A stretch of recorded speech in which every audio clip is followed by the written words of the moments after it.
হরি বল। এটা খুব উত্তম কথা বাবা। যার আছে সে দেয় না, আর যার কিছু নেই সে দেবার জন্য ভগবানের জন্য কাঁদে। কারণ তুমি তো আমাকে যা দিয়েছো তোমার সেবার কাজে লাগবার মতো নয়।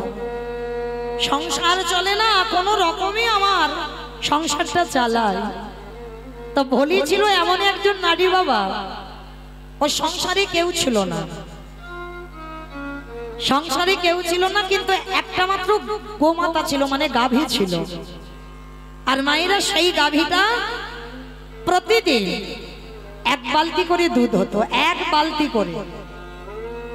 আর এই এক বালতি করে যখন দুধ হতো, বলি কি করতো জানো, যমুনা থেকে আরো এক বালতি জল তুলে ওই দুধে পাইল করে বিক্রি করত। যারা যারা দুধে জল দাও ভালো করে শুনে নাও, দশাটা কি হবে তোমাদের। শুধু গোয়ালা বললে যে দুধ বিক্রি করে নয়, অনেকে তো দুধ বিক্রি করে। বাড়িতে গোমাতা আছে, গরুর দুধ লোকের বাড়িতে বাড়িতে বিক্রি হয়। যারা দুধে জল দেবে সাবধান হয়ে যাও। কি গো এত হাসছো, তার মানে তোমরা কি দুধে জল টল দাও নাকি?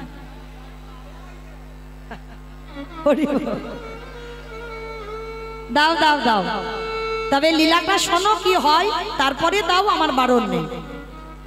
সেটা আপনার ব্যক্তিগত ব্যাপার, আমি বললে কি তুমি ছেড়ে দেবে? সেটা তোমার ব্যক্তিগত ব্যবসা। কিন্তু মনে রেখো,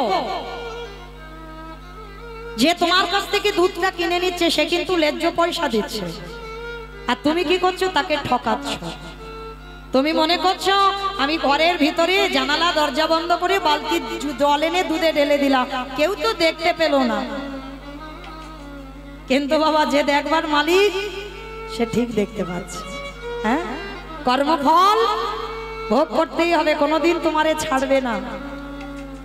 তো আজকে লক্ষ্য করে দেখেন বাবা, ভলির এক বালতি করে দুধ, আর তার সঙ্গে আরো এক বালতি জল পাইল করে দু বালতি দুধ বিক্রি করত। সংসারে কেউ ছিল না, কিন্তু মা বিক্রি করলে কি হবে, ওর একটা অভ্যাস ছিল ভালো, কি জানো, ওই জল মাখানো দুধ এক গ্লাস করে আমার গোপীনাথকে দিত। আর যতক্ষণ না গোপীনাথের ভোগ লাগে ততক্ষণ আজকের ভোলি কিছু গ্রহণই করত না। যখন মন্দিরে দুধটা দিয়ে আসতো, বাবাজি যখন বলতো, বলি তোর দুধ গোবিন্দ সেবায় দিয়েছি, এবার তুই কিছু পা, তারপরে ভোলি পেত। এটা তার সংকল্প ছিল, প্রতিদিন ভোলি এক গ্লাস করে দুধ গোপীনাথের সেবায় লাগায়। একদিন আমার ভগবানে অভিমান হলো, ভোলি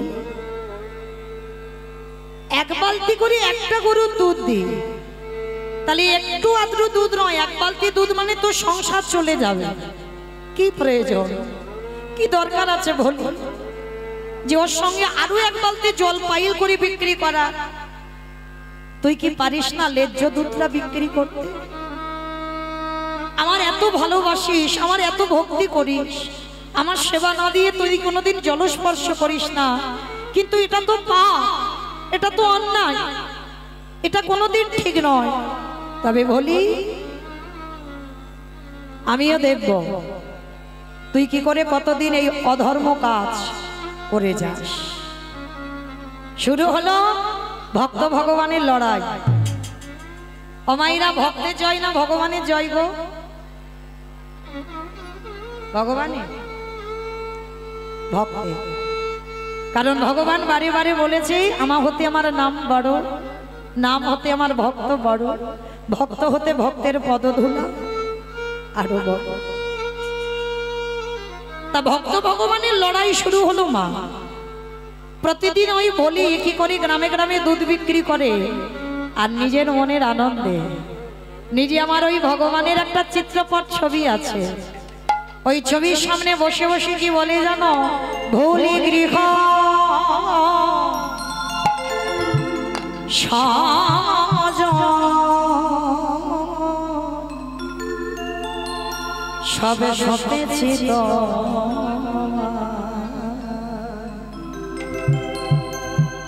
রাখো রাখো রাঙা পা কৃপা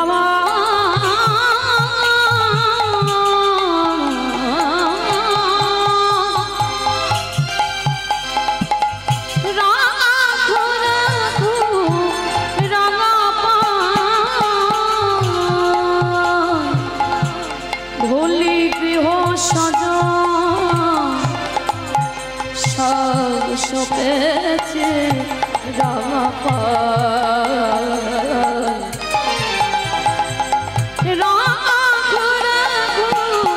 রাঙা পায় ওয়ে দয়ামা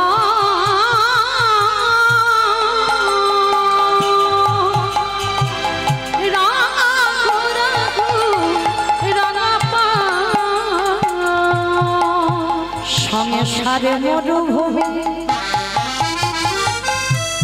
নাহি তদো ছায়া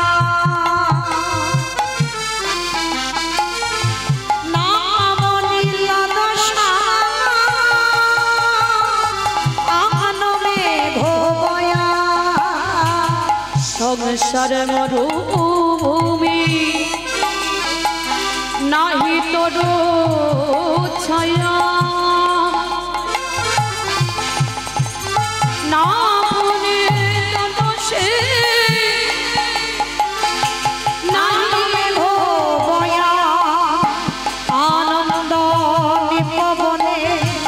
নন্দ দুলালে নন্দ নৃপবনে নন্দ দুলালে আজ ঘুচাও দিন অশ্র যমুনা রাখো রাখো দয়ামা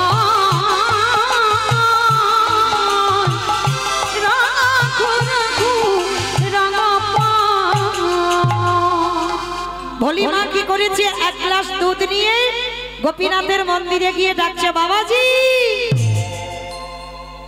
ও বাবাজি কে রে আমি ভোলি গো আমি ভোলি ও বাবাজি নাও আমার এই দুধটা গোপীনাথকে খাইয়ে দাও যখনই আমার গোপীনাথকে খাওয়াবার কথা বলেছে গোপীনাথের এক গ্লাস করে দুধ দেয় আর গোপীনাথের সামনে দুটো গ্লাস আর যেই না ওই ভোলির কাছ থেকে দুধটা নিয়ে দুটো গ্লাসে বাবা সবে আমার বাবাজি গ্লাসে দুধটা ঢেলেছে আর যেই না ঢালা সঙ্গে সঙ্গে দুটো গ্লাসে দেখে না বাবা ছোট্ট ছোট্ট দুটো মাছ ভেসে ওঠে ভগবানের কেমন পরীক্ষা দেখো যেই না দুটো মাছ ভেসে উঠেছে বাবাজি তো নিষ্ঠাবান মানুষ আর যেই না মাছটা দেখেছে চমকে উঠল অসম্ভব তোর এত বড় সাহস তোর এত বড় স্পর্ধা তুই কিনা আজকের আমার গোপীনাথের দুধে মাছ দিয়েছিস ছি ছি ছি ছি ছি আমি ভেবেছিলাম তুই ভক্তিমতী নারী আমি ভাবতাম তুই প্রতিদিন আমার গোপীনাথের দুধ দিয়ে যাস আর সেই দুধ আমার গোপীনাথের সেবার কাজে লাগা আর তুই জানিস না আমার গোপীনাথ কোনোদিন মাছ সেবা করে না আর তুই কিনা আমার গোপীনাথের দুধে মাছ দিয়েছিস বেরিয়ে যা ওই দুটো গ্লাস থেকে দুধ ঢেলে দিয়ে ভোলির হাতে তুলে দিয়েছে ভোলির হাতে তুলে দিয়ে বলছে দূর হয়ে যা আজকের পর থেকে যেন আমি কোনোদিন না দেখি এই মন্দিরে তুই পা দিয়েছিস চমকে উঠলো ভোলি বাবাজি বিশ্বাস করো আমি দুধে মাছ দিইনি আমি কি দিতে পারি আমি তো জানি গোপীনাথ সাত্বিক আহার গ্রহণ করি আমি কি করে মাছ দেব আমি কখনো গোপীনাথের দুধে মাছ দিইনি তাহলে মাছটা এলো কোথা থেকে ওই যে জল মাখিয়ে দেয় না ওই বালতি করে তুলেছিল কখন মাছ দুটো ভগবান ফেলে দিয়েছে কিন্তু লীলাটা দেখেন কেমন বাবাজি দেখতে দুটো গ্লাসে মাছ ভাসছে ছোট ছোট আর ভোলি গিয়ে বলছে বাবাজি কই দেখি মাছ ভোলি গিয়ে দেখছে বাবা মাছ নেই যার যেমন ভাব তার তেমনই লাভ ভোলি দেখছে মাছ নেই, বাবাজি দেখছে মাছ ভাসছে দুটো গ্লাসে। আর যখনই মাছ বেশি উঠেছে বাবাজি বলছে তবে রে, তার মানে তুই বলতে চাচ্ছিস আমি মিথ্যাবাদী? তুই সমাজের কাছে আমায় মিথ্যাবাদী সাজাচ্ছিস?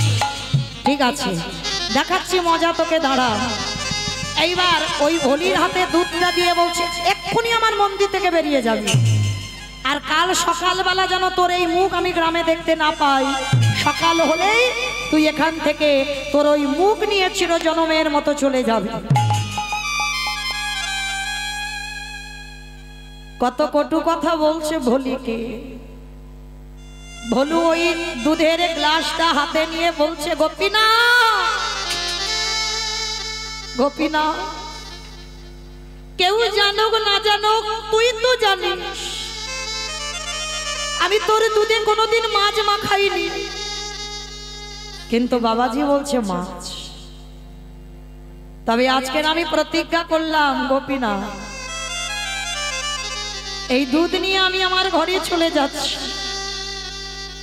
যতদিন না তুই এই দুগ্ধ সেবা করবি ততদিন আমি জলস্পর্শ করব না। কি বাবা, কার যে কিভাবে ভক্তি কৃপা পেয়ে যায়, কার যে কিভাবে গোবিন্দ দর্শন হয় আমরা কেউ জানি না। আজকের প্রতিজ্ঞা করে ভোলি কি করেছে বাবা, ঘরের মধ্যে গিয়ে দুধের গ্লাসটা গোপীনাথের ছবির সামনে রেখেছে। আর গোপীনাথের ছবির সামনে রেখে পাগলিনীর মতো কাঁদি আর বলে গোপীনাথ, আজ পর্যন্ত যতদিন আমার ওই গাভীর দুগ্ধ হয় তোকে না দিয়ে আমি জলগ্রহণ করি না। কিন্তু বাবাজি কালকে থেকে বলে দিল আমি যেন কাল থেকে মন্দিরে পা না দিই। তুই তো জানিস গোপীনাথ,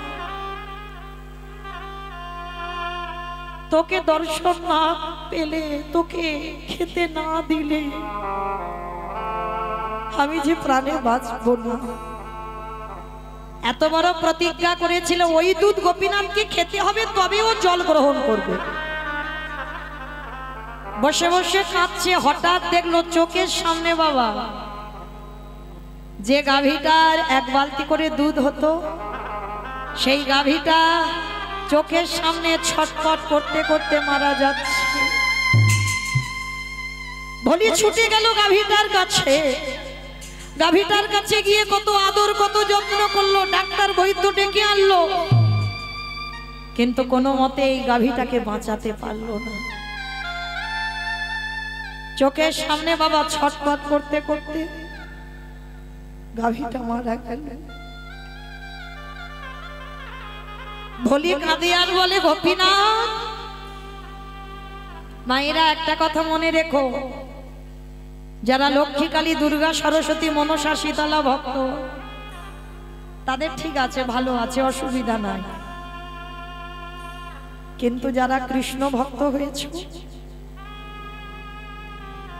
যে করে আমার আশ তারে করি সর্বনাশ নয় সর্বনাশ। সর্বনাশ জীবনে ভক্তের করে না, কেন জানো? ভক্ত তার সব, ভক্ত ছাড়া আমার ভগবান একটা পা চলতে পারে না। ভক্ত তার মাতা পিতা, ভক্ত তার গুরু, ভক্ত ছাড়া এতটুকু সময় আমার ভগবান চলে না। তাহলে ভগবান কোনোদিন সর্বনাশ করে না, সব নাশ। সব নাশ মানে আত্মীয় পরিজন বন্ধু বান্ধব যাদেরকে তুমি বেশি ভালোবাসো, ভগবান সবার প্রথমে চিরজনমে তোমার কাছ থেকে তাকে কেড়ে নেবে, যাকে ছাড়া তুমি এতটুকু চলতে পারবে না, যে তোমার জীবনের জীবন হয়ে উঠবে, প্রথমেই ভগবান তোমাকে তার কাছ থেকে কেড়ে নেবে। আর তাকেই যখনই কেড়ে নেবে, তারপরে যদি তুমি গোবিন্দ চরণ না ভুলে যাও, তারপরে ভগবান বললেন আমি হয়ে যাই সেই দাসের অনুদাস। আজকের ভোলির দশা দেখো, যে গরুটার এক বালতি দুধ হতো, গরুটা মরে গেল, মন্দিরে যাওয়া নিষেধ। এক ঘরে করে দিল গ্রামের লোকেরা। সবাই মিলে বলল ও এত বড় পাপ করেছে মন্দিরে, যার জন্য ওর গরুটা ছটফট করে মরে গেল। নালে ভালো গরু কিছু হলো না, হঠাৎ মরলো কেন? ও কত বড় পাপী। কিন্তু না, পাপী নয়, ওই দুধে জল দিত বলে শিক্ষাটা দিচ্ছে ভগবান, যেন কোনোদিন আর না করে। কারণ বাবা, ভগবানকে ভালোবাসতে শিখতে হবে, ভগবানকে ভালোবাসতে জানতে হবে, যে কি করে ভালোবাসলে তবে যে ভগবানের কৃপা পাওয়া যাবে, এই শিক্ষাটা আমাদের সবার নেই। জানো মা, আমরা তো আমার ভগবানের সেবা করবার অধিকার পেয়েছি। আমরা সাক্ষাতে ভগবানের রূপ দেখতে পাই, যে ভগবান এইরকম দেখতে, লক্ষ্মী, কালী, দুর্গা, সরস্বতী আমার ভগবান যুগল কেমন দেখতে আমরা দেখতে পাই। কিন্তু যারা বিধর্মী মুসলমান,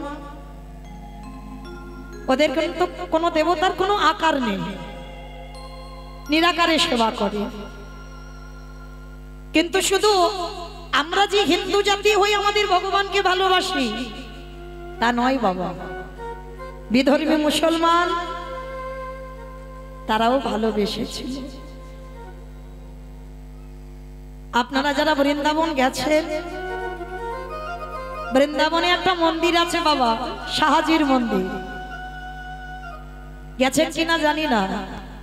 যারা বৃন্দাবন পরিদর্শনে গেছেন অবশ্যই দেখেছেন বৃন্দাবনে শাহাজির মন্দির। শাহজাদি, ঔরঙ্গজেবের মেয়ে ছিল শাহজাদি। এই শাহজাদি একজন বিধর্মী মুসলমান হয়ে কিভাবে আমার ভগবানকে ভালোবেসেছিল দেখো। যারা বৃন্দাবনে যাবেন, গোবিন্দ মন্দির দেখেছেন, গোবিন্দ মন্দিরে দেখবেন বাবা কিছুটা জায়গা ভাঙা হয়ে গেছে, মানে 5 তলা ছিল 2 তলা ভাঙা হয়ে গেছে, দেখবেন ভাঙা সেই অবস্থাতে আজও মন্দিরটা আছে। কি করে ভাঙলো জানো?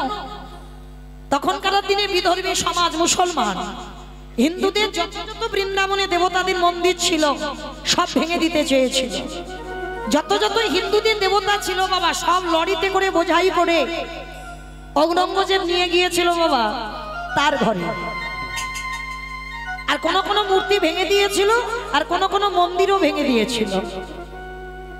তা যখনই বাবা কোন কোন মূর্তি কোন কোন মন্দির ভেঙে দিল, আর ওই গোবিন্দ মন্দির ভাঙতে যাচ্ছিল সবে, আর যখনই গোবিন্দ মন্দির ভাঙতে যাচ্ছিল না বাবা, কিছুটা ভাঙা হয়েছে সবে, ওই মন্দিরে আমার গোবিন্দ বিরাজমান, সাক্ষাৎ ভগবান, কোনো অচল ভগবান নয়, সচল ভগবান। সে দেখতে পায়, সে চলতে পারে, সে এক জায়গা থেকে অন্য জায়গা যেতে পারে।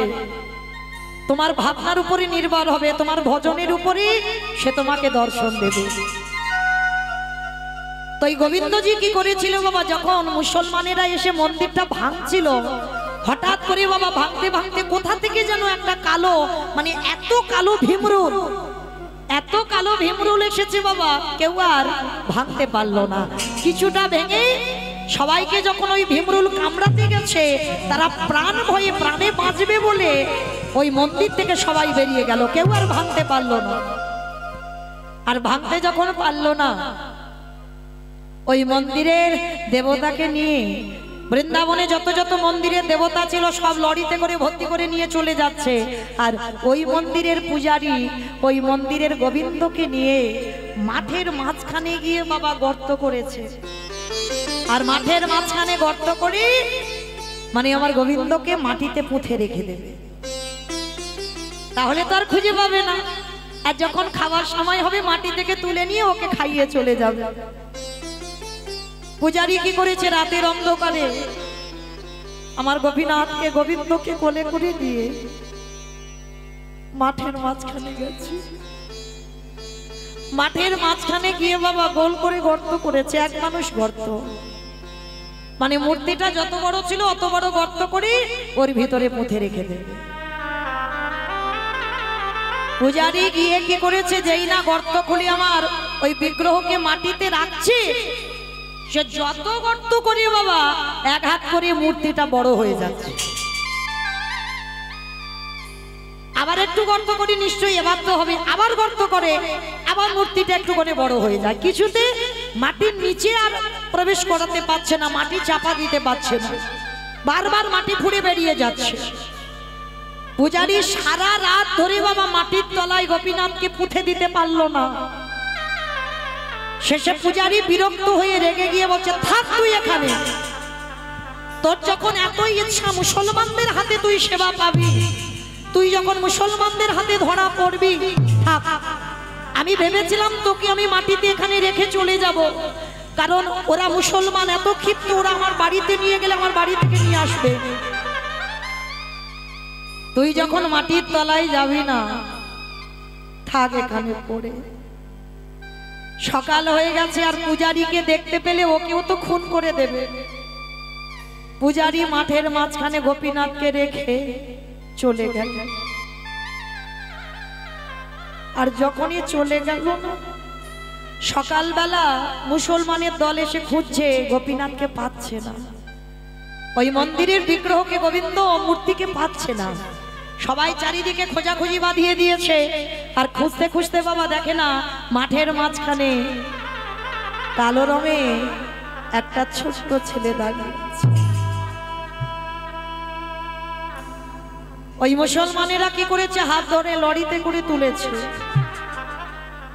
ঔরঙ্গজেব একটা বড় ঘর করেছে বাবা, হল ঘর করেছে, তাতে হিন্দুদের দেবতাদের সব এক জায়গায় রেখে দিচ্ছে। তা লরি করে যখনই নিয়ে গেছে না, শাহজাদি লক্ষ্য পড়েছিল আমার গোবিন্দর দিকে। হরিবল। যেই না গোবিন্দকে দর্শন করেছে একজন মুসলমান, ভেবে দেখেন তার কত কৃষ্ণ প্রেম ছিল। বাবাকে ডেকে বলছে, বাবা, ও বাবা, ওই ঠাকুরটা কি সুন্দর দেখতে, দাও না বাবা, ওই ঠাকুরটাকে আমি আমার কাছে রাখবো, আমার সন্তানের মতো মানুষ করব। ঔরঙ্গজেব বলছে, না মা, এটা কোনোদিন হতে পারে না, ওটা হিন্দুদের দেবতা, আমরা বিধর্মী মুসলমান, আমাদের অধিকার নেই ও সেবা পূজা করার। কে বলেছে বাবা, কে বলেছে?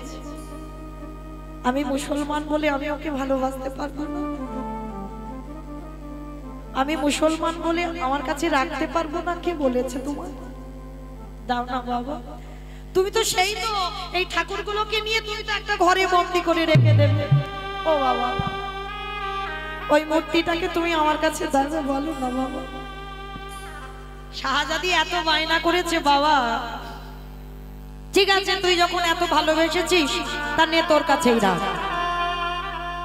শাহজাদি খুব আনন্দ হলো, মূর্তিটাকে কোলে করে দিয়ে নিজে যা খায় গোপীনাথের মুখের কাছে ধরে বলে, খা না রে। হিন্দুরা কত ভালো করে তো সেবা দেয়, ডালা সাজিয়ে, দেখেছিস? আমি ওরকম করে দিতে পারবো না, আমি যা খাবো তোকে তাই দেব। শাহজাদি যে বিছানায় ঘুমায় আলাদা করে ওর বিছানা খাট করেন। এই হলো ভালোবাসা। আমরা ভগবানকে ভালোবাসি তো ভগবানের মতো করি, ও আলাদা আমি আলাদা, কিন্তু শাহজাদি ওটা দেখছে না। যে বিছানায় শাহজাদি ঘুমায় সেই বিছানায় আমার ভগবান ঘুমায়। যেখানে শাহজাদি স্নান করে সেখানে ভগবানকে নিয়ে গিয়ে স্নান করায়। এমনই প্রেম, এমনই ভালোবাসা, কিন্তু সবটাই ভালো। কিন্তু শাহজাদি যা খায় সেটা যখন ভগবানকে দেয়, ভগবানের একটু কষ্ট হয়, কারণ ওই আহার তো ভগবান সেবা পায় না। ভক্তি ভরে দিচ্ছে বলে পাচ্ছে, কিন্তু কষ্ট হচ্ছে। কিন্তু শাহজাদির প্রেমে বন্দী হয়ে গেল আমার ভগবান। একদিন রাতের অন্ধকারে নবদ্বীপে এক বাবাজি, রামদাস বাবা, তাকে স্বপ্ন দিয়েছে, যাও তোমরা চলে যাও, সেইখানে ঔরঙ্গজেবের বাড়িতে আমাকে বন্দি করে রেখেছে, আমাকে সেখান থেকে উদ্ধার করে তুমি নবদ্বীপে আমাকে নিয়ে এসো। স্বপ্ন যখন দেখেছে সমস্ত নবদ্বীপ থেকে লাঠিয়ালরা গিয়েছে ঔরঙ্গজেবের ঘরে, আর ঔরঙ্গজেবের তো ভক্তি ছিল গো, যদি না থাকতো না মন্দিরের ওই দেবতাদের এনে ঘরে রাখতো না, রাতারাতি তো ভেঙে গুড়িয়ে পুড়িয়ে দিত, সব রেখে দিয়েছে। নবদ্বীপ থেকে বাবাজিরা যখন এসেছে ঔরঙ্গজেবকে সাক্ষাতে দেখে বলছে, শোনো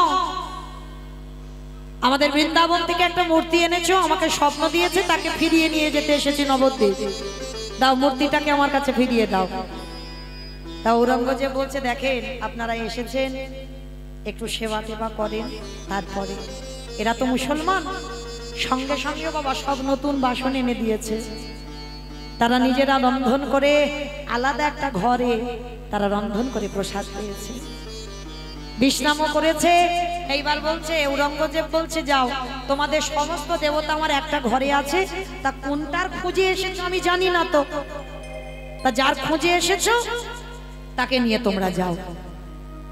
তা যেই না বাবা গেছে, যাকে স্বপ্নে দেখেছে তাকে ওর মধ্যে পাচ্ছে না, কারণ ও তো ওর মধ্যে নেই, সে তো শাহজাদির কাছে আছে, শাহজাদির বিছানার উপরে ঘুমাচ্ছে। এবার বাবাজি বেরিয়ে এসে বলছে, শোনো রাজা, আমি যা স্বপ্ন দেখেছি সে তো এখানে নেই, বলি সে কি এখানে থাকবে না, যাবে কোথায়? আমরা সমস্ত দেবতাদের এখানে রেখেছি, এখানের বাইরে তো কোথাও রাখিনি, তাহলে আমরা বলতে পারবো না, দেখো অন্য কোনো জায়গায় আছে কিনা। রামদাস বাবা মনে মনে ভাবলেন, আর একটা রাত আমাকে এখানে থাকতে হবে, এখানে থাকলে নিশ্চয়ই আমি যদি রাতের অন্ধকারে আমার ভগবানের কাছে জানতে চাই, সে নিশ্চয়ই আমাকে বলবে কোথায় আছে। তা ঔরঙ্গজেবকে বললেন, আর একটা রাত আমি এখানে থাকবো। বেশ, একটা রাত কেন, যতদিন ইচ্ছা আপনারা থাকেন।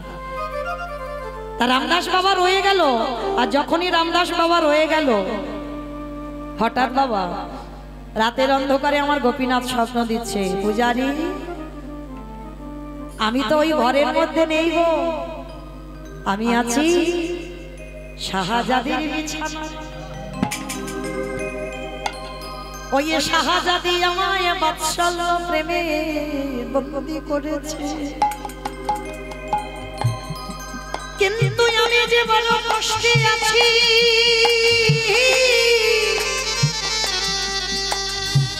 কৃপা করে আমাকে নবদ্বীপে নিয়ে চলো। ঠিক আছে বলবো, কাল সকাল হোক আমি ঔরঙ্গজেবকে বলবো যেন তার মেয়ে শাহজাদির কাছ থেকে আমাকে দিয়ে দেয়। এইবার সকাল হয়েছে, ঔরঙ্গজেবের কাছে গিয়েছে, রাজা আমি যার জন্য এসেছি সে তো এই ঘরে নেই, আছে আপনার মেয়ে শাহজাদির বিছানায়। মনে পড়ে গেছে ঔরঙ্গজেবের, সত্যি তো আমার মেয়ে শাহজাদি তো একটা মূর্তি নিয়েছিল, তার মানে কি তার খোঁজেই এসেছে। বেশ বাবাজি আপনারা দাঁড়ান, আমি আমার মেয়ের কাছ থেকে মূর্তিটা এনে দিচ্ছি। বাবা গিয়ে দেখছে মূর্তিটা কোলে করে নিয়ে মেয়ে খাওয়াচ্ছে।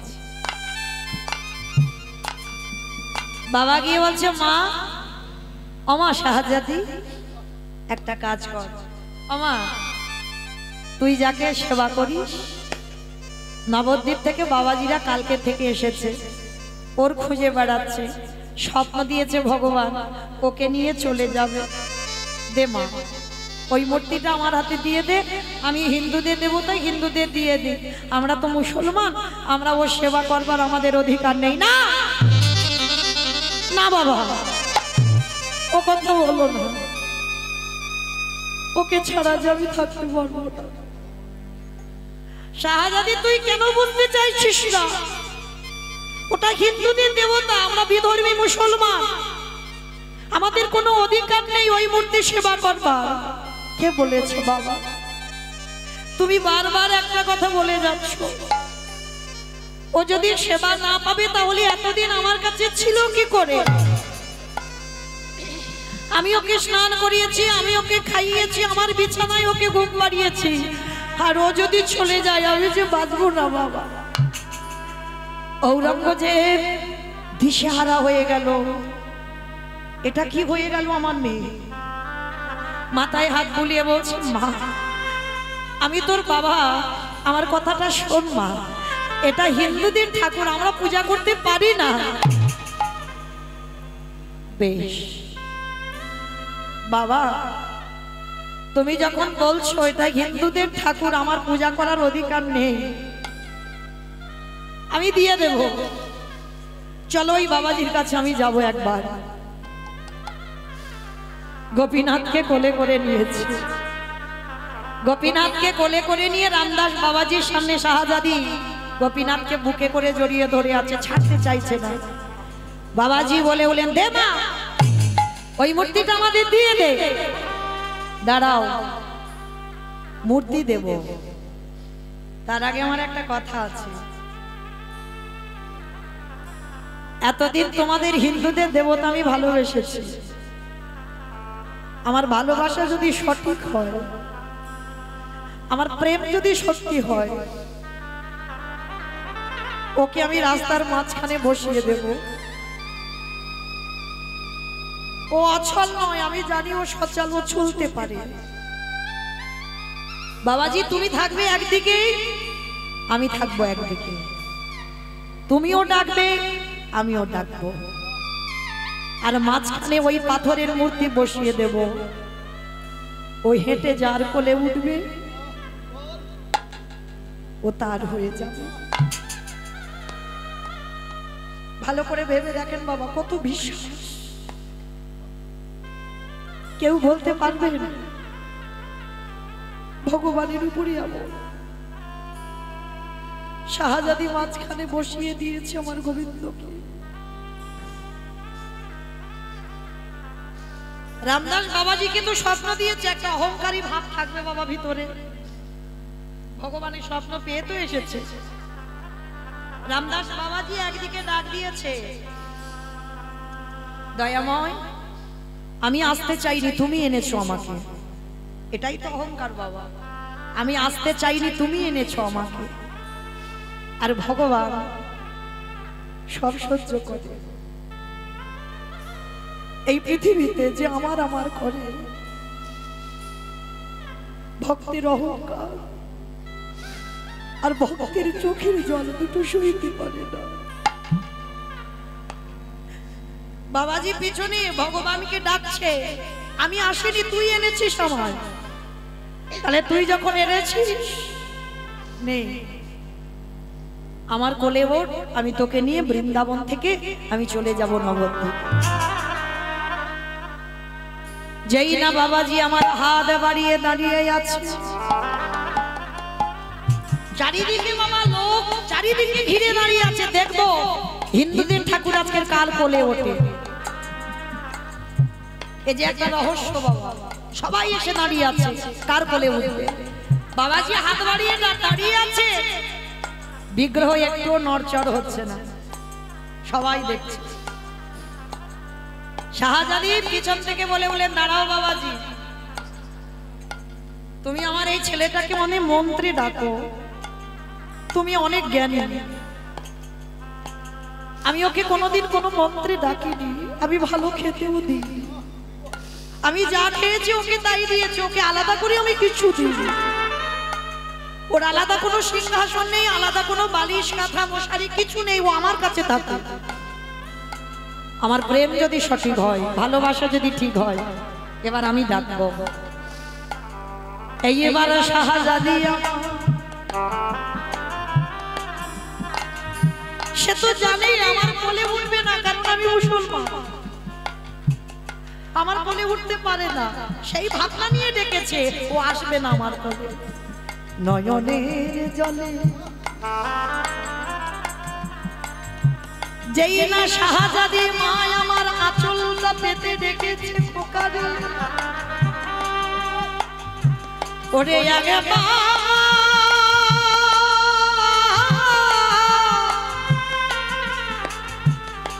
ওরে একেবারে কৃপা করে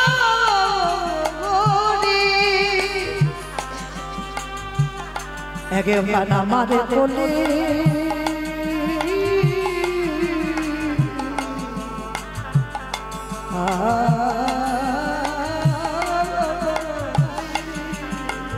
ওরে গোপীনাথ নিতাই গৌর হরি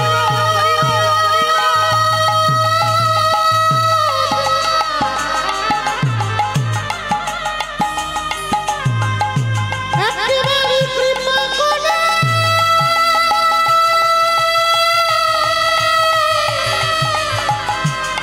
করুণা করে আমায় দেখা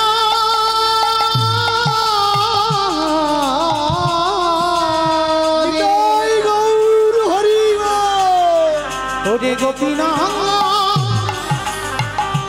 দেখা নিতাই গৌর হরি রে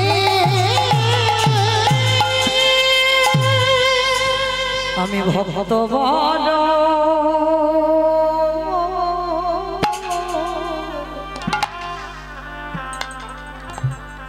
ভালো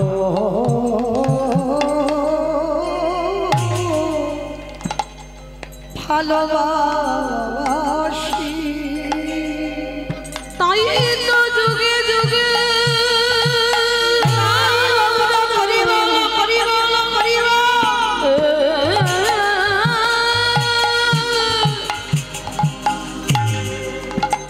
ভক্তের কাছে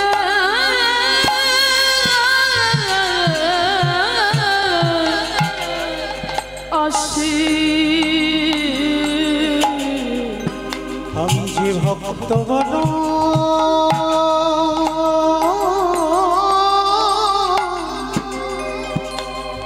ভালো ভালোবাসি আরে কি আমার গোপীনাথ পাথর হয়ে থাকতে পারে যেই না শাহজাদি আঁচল পেতে ডাক দিল আমারে ভগবান ছুটে গিয়ে আমার শাহজাদির কোলে উঠে পড়ল ও যে ভক্ত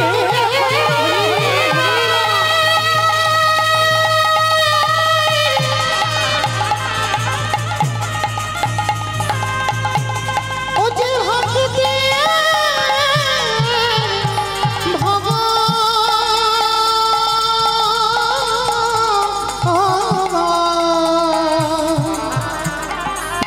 ও যে ভক্ত ছাড়া কিছু জানি না তাই তো যুগে যুগে